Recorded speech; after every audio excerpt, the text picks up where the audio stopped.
So there are many forms of the Lord. Different religions have different names of the Lord. There are many names of the Lord, many forms of the Lord.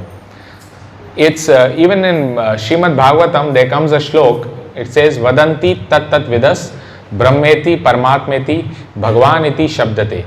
That means the absolute truth or God can be realized in three forms: Brahman, Paramatma and Bhagwan. That means the Lord is even formless. There's one aspect. Some people believe that Lord doesn't have a form, or he's like a universal power. So that's also right.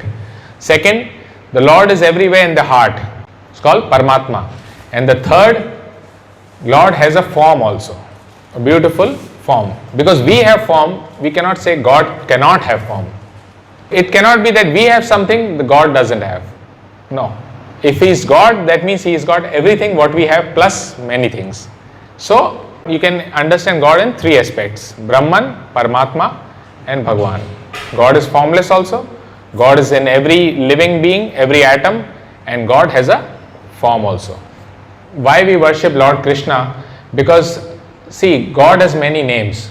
Ram, Narsinghadev, Lord Buddha. Lord comes in different forms and performs different activities. But Lord Krishna, He came to reciprocate your love. So we are looking for love. Like if you have a father, wouldn't you like to talk to your father, exchange something with your father, some loving exchanges which is called. You want to know him, you want to talk to him. So Lord Krishna is like that. He is a form of a Lord where you can love him. And he says in the Bhagavad Gita, Matta Pratyaya Nanya Kinchit Asti Dhananjaya. He says in Bhagavad Gita, I am the Lord. You can come to me, you can talk to me.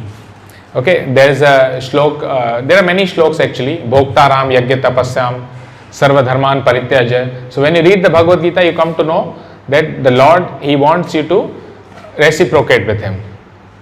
That's why we worship Lord Krishna.